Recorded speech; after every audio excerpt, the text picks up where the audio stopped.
मैत्रिणींनो, तुमच्या मनातून आणि घरातून पण निगेटिव्हिटी देणाऱ्या वस्तू आजच घराबाहेर काढा आणि टाकून द्या. काही गोष्टी आपण जपून ठेवतो आणि मग त्यातील काही कटू आठवणी, गोड आठवणी जाग्या होतात. आपण भूतकाळाला पकडून ठेवतो. काही आठवणी फक्त मनात ठेवायच्या असतात, कपाटात नाही. काही गोड आठवणी असतात, ते आपल्याला आनंद देतात. पण काही कटू आठवणी असतात, ते आपल्याला त्रास देतात. आणि मग काही कटू आठवणी आपल्याला त्रास देणाऱ्या ज्या गोष्टी असतात, त्या तुम्ही घराबाहेर काढल्याच पाहिजेत. आणि मग काही गोड आठवणी असतात, उदाहरणार्थ लग्नाचे अल्बम, तुमच्या मुलांचे बालपण, काही लग्नाचे कॅसेट वगैरे असतात, त्या तुम्ही आठवणी जपून ठेवल्याच पाहिजेत. अशा काही आठवणी असतात, अशा काही गोष्टी असतात, त्या तुम्ही जपून ठेवा. पण ज्या काही तुम्हाला त्रास देतात, त्या गोष्टी तुम्ही आजच घराबाहेर काढल्या. अशा वस्तू तुम्हाला त्रासच देतात.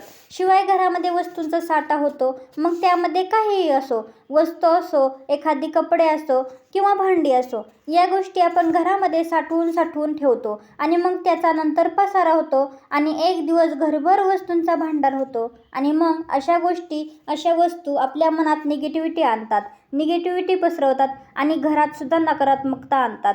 त्यामुळे या गोष्टी आजच घराबाहेर काढून टाका आणि टाकून द्या.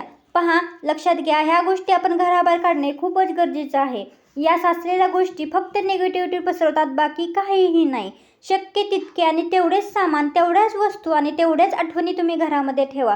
त्यामुळे तुमच्या घरात पॉझिटिव्हिटी निर्माण होईल आणि ऊर्जा देखील पॉझिटिव्ह वाढेल. शिवाय तुम्हाला त्रास देणाऱ्या गोष्टी पण बाजूला सरतील. मग त्या कोणत्या गोष्टी आहेत ज्या तुम्ही घरात ठेवल्या पाहिजेत आणि त्या कोणत्या गोष्टी आहेत ज्या तुम्ही घराबाहेर काढल्या पाहिजेत, यावर मी व्हिडिओ बनवणार आहे. त्याच्यामुळे उद्याचा व्हिडिओ नक्की पाहायचा आहे. उद्या मी त्याच्यावरती व्हिडिओ टाकणार आहे की कोणत्या घरात वस्तू जपल्या पाहिजेत आणि कोणत्या टाकून दिल्या पाहिजेत. बऱ्याच जणींना ह्या गोष्टी नॉर्मल वाटतात, पण बऱ्याच जणींना ह्या गोष्टी समजतच नाहीत की कोणत्या गोष्टी घरात ठेवल्या पाहिजेत आणि कोणत्या गोष्टी टाकून दिल्या पाहिजेत. कारण की आजच्या काळात भरपूर काही आपण एक नवीन आवडल ते दिसल ते घेत राहतो, आणत असतो. त्याच्यामुळे घरभर पसारा होत असतो. नंतर तो पसारा पाहून आपली चिडचिड होत असते. त्याच्यामुळे तो व्हिडिओ उद्याचा पाहायला अजिबात विसरू नका. आपल्या गृहिणी फॅशन लाईफ चॅनलवरती अजूनही सबस्क्राईब केले नसेल तर सबस्क्राईब नक्की करा. आजचा छोटासा व्हिडिओ कसा वाटला, आवडल्यास लाईक करा, शेअर करा आणि कमेंट करायला विसरू नका. आणि आपल्या चॅनलवरती असेच माहितीपूर्ण व्हिडिओ पाहण्यासाठी सबस्क्राईब तर कराच आणि शिवाय बेल आयकॉन बटन दाबायला सुद्धा विसरू नका.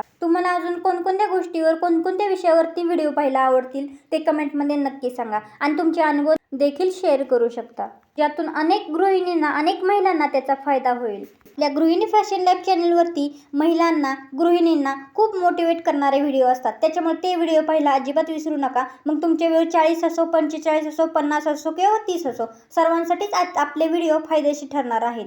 त्याच्यामुळे आपले चॅनल फॉलो करायला अजिबात विसरू नका आणि डेली व्हिडिओ आपले पाहत जा.